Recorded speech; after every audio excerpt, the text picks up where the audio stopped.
Hey guys! Hey there! We are back With He Said, She Said. Here to talk about Scandal. Alright.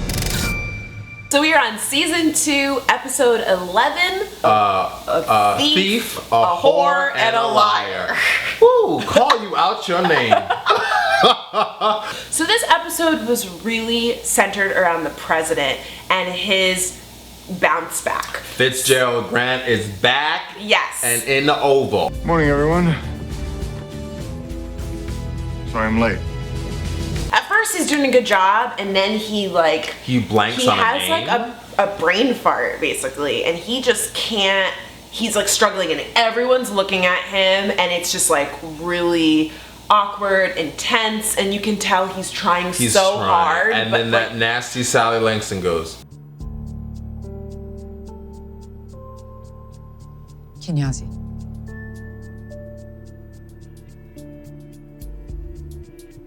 The East Sudan leader. Send in a SEAL team to capture or kill Kinyazi. Yes, exactly. Kinyazi.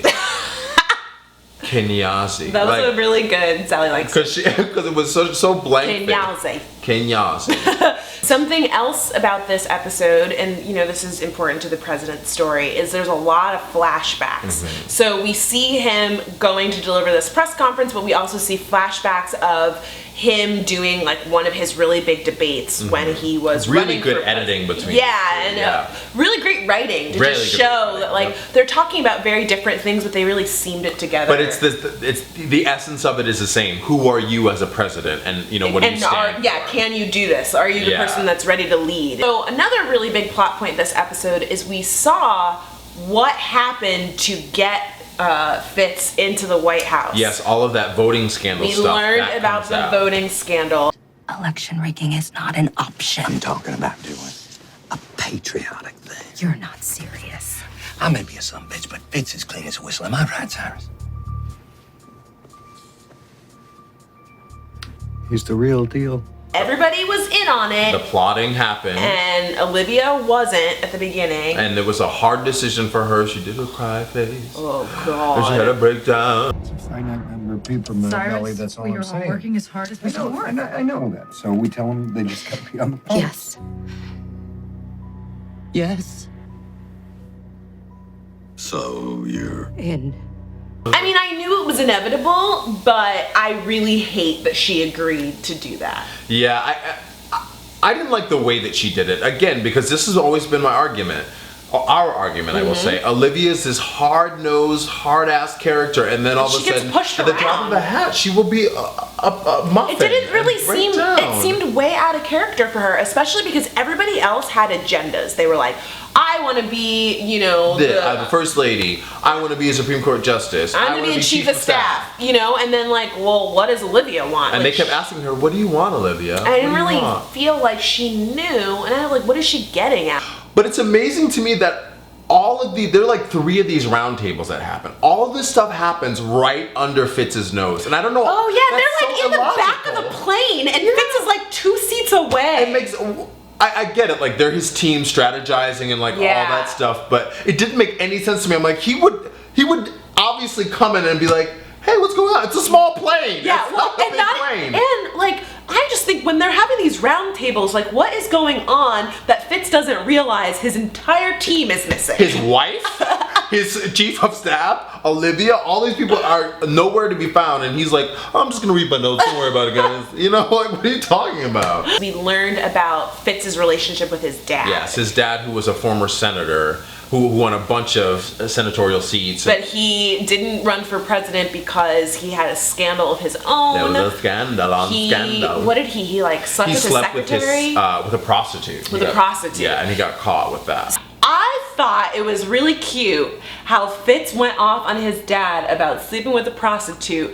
P.S. You're sleeping with Olivia Pope.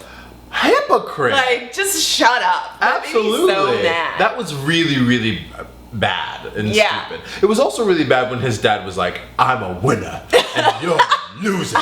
But I'm a winner. And that's something you'll never be. You're nobody. And I was like, wait a second. That's so bad. And then he dies of a heart attack conveniently. Oh my god. Well, and like seriously, can we be honest? Oh, that's how the episode ended. Like, crying in Olivia's arms. Sorry. Oh yeah. Like I'm sorry. The dad dying was so predictable to me. Oh god. Because it's like you always have a big fight and then the person dies. They have to. And that was for their own convenience, the writers, because they were like, okay, we only have it for one episode. We're trying to keep Abby, Quinn, and Harrison on, so we don't need another character. We saw Abby for like 2 seconds, right? Harrison, 2 seconds, nowhere to be found. In the flashback. In the flashback, we see Fitz get really drunk. Because of his dad. Because of his dad, he's like, boo-hoo, having a pity party for himself. And he tries to force himself on Olivia. In the elevator. Fitzgerald. You would have gotten a lot more than Fitzgerald from me. Yeah, she kind of seemed like a little nonchalant about it. She's like, Fitz. And then... Oh, come on. Again. Honey. And so then she goes into this whole speech with Olivia, apologizing. Which was really kind of great. Oh my god. Their relationship has always been kind of borderline abusive at times. And the show kind of paints it as romantic. But there are lots of times where she's telling him no. Yes. And he's like insisting. And then she just like, he kind of wears her down. Mm-hmm. Or he like is harassing her and calling her and she doesn't want him to. Yeah. Or he, has her whisked away while he's, hunting and like just brought there. So I mean, it's like the power dynamic is really interesting. Yeah. That he is a man who has a lot of power and he's exerting this power over somebody that does love him. Yeah, but he takes it too far. A lot of people were surprised that this scene happened, but honestly, I wasn't. Like as soon as they got in the elevator together and he started like trying to put the moves on her, I knew that that's where it was going because it really does seem in his nature. He doesn't understand the word no. Mm-hmm. He is used to being, and that could be part of his upbringing. Like he comes from a well-to-do family who and he gets what he wants. And he gets what he wants, and he was really forcing himself on her. And that was a risk for the show to take because I think up until this point, it's been very subtly hinted at the fact that there's like control issues in their relationship. Right. But now this like went over the line. The show has changed so much. In the first season, it was really about Olivia Pope and associates. Right. And like seeing them solve cases. And they don't solve cases anymore. They're completely done with that. Because Olivia's moved back to the White House.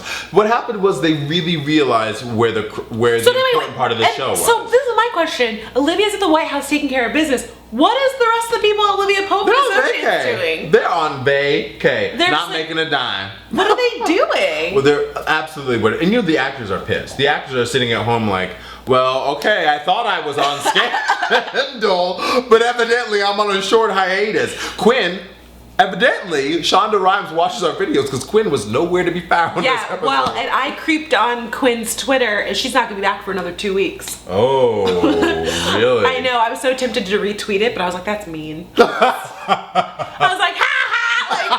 Like, that's so mean. Oh, it's like it's like the mean kid on Simpsons. He's like, you know what we didn't mention when Fitz went down on Olivia?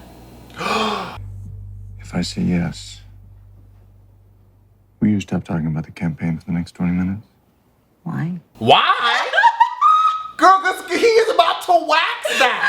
He is about to tear that apart. If you would give him the time. Wait, wax that? Like I've never. I mean, that's circa 1995. Wax that ass. Oh, yeah. She's gonna wax that ass.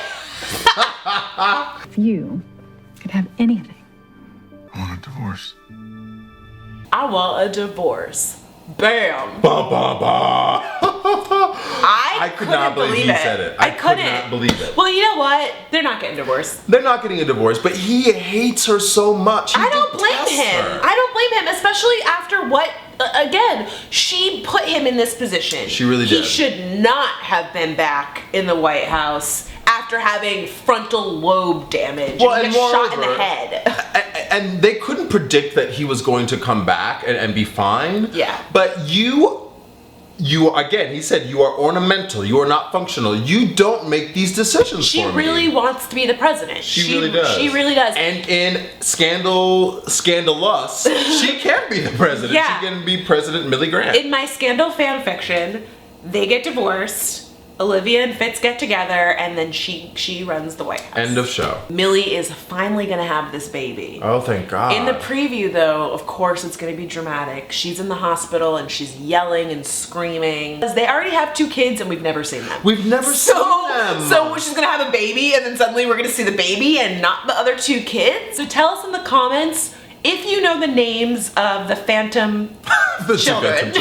And guess what the baby's name is going to be, the new baby. So tell us in the comments and we will see you guys next week. Bye. Bye.